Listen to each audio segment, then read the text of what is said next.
Hi guys, I've got a math lesson video today for this picture book called The Doorbell Rang, and all you need for it are some cookies. So created cookies. They're just construction paper. I just cut them all out in circles and then I put some chocolate chips on it. And as I was doing the chocolate chips, most of them are, I thought of it as I was making them. I put 5 chocolate chips on each one so that I can reuse this at a separate time to do a counting by fives lesson. So if you're making these, maybe you can put a number that you're working on for doing a separate lesson. You can reuse it.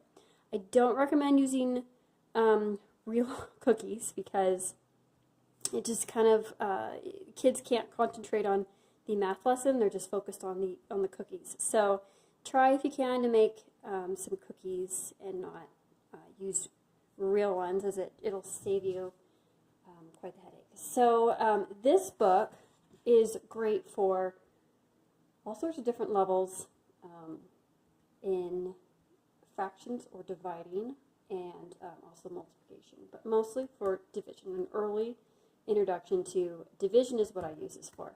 So in the book, basically what's going to happen is you start out with 2 kids, and they have the whole dozen. They've got 12 cookies. The doorbell rings, more kids come, and as the doorbell rings, more kids come, and they're evenly dividing the cookies up until you've got 12 kids at the end, and the doorbell rings, and what are we going to do with the cookies? Thankfully, it is, don't worry, Grandma here with some more cookies. So that's why I have 2 plates here, and how I do it, it's a really, really, really, really fun group activity. If you have, let's say, 2 kids, and you're doing this at home, and you're not doing it in a classroom, I would say get some stuffed animals. It's gonna be fine with some stuffed animals. If you're in a classroom setting, awesome. Or if you have multiple kids, terrific. Get them all in a big circle, and how we play is we reenact it. They do not see this plate. This plate of 2 dozen cookies is hidden, so they don't see this. We start it by, as we're reading it, we're going to play the game, so that they kind of do the math beforehand.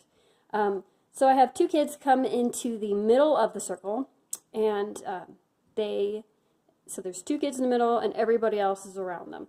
And they're going to divide the cookies up, and we're going to all figure out how many do they each have. Okay, each kid's got 6 cookies. And then when the doorbell rings, it's going to be 2 more kids coming, or however many kids coming, and then you're going to have some, who wants to be these kids? The kids raise their hands, and you can choose. Okay, so it's going to be, so-and-so and so-and-so are going to play these next kids. And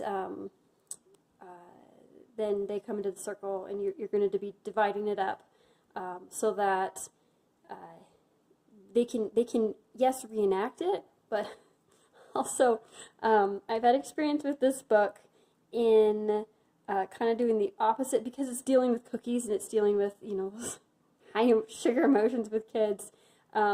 It switches into needing to hoard the cookies rather than figuring out that we're doing division here. So I figured with more kids, it kind of eases that, where they're all involved in that, and they're not feeling for the characters necessarily, but they're enjoying it amongst themselves.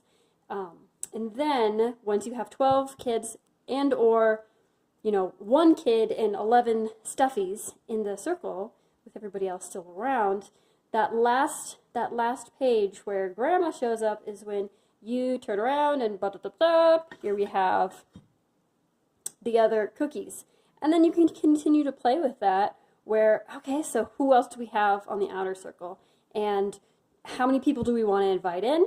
Do we want to invite everybody all at once, or do we want to, pretend that like 2 more people came to the doorbell, and we can call on, Hannah and Sam, and they're going to come into the circle, and then we're going to call on the next kids and the next kids.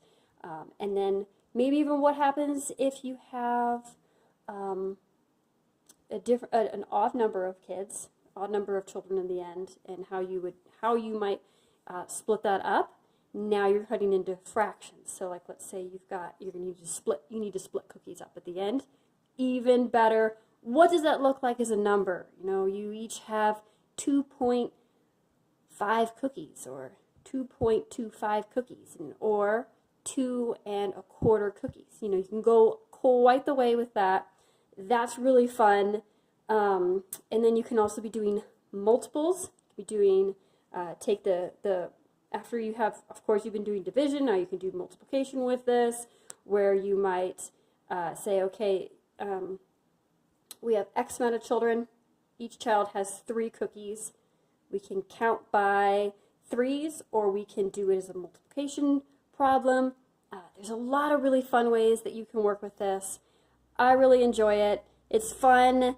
All you need to do is make the cookies and get either your classroom, or if you're at home, you have just kids and stuffed animals. So I hope you enjoy this. I always have a blast with this one, and I will see you for some more math videos next time. Thank you.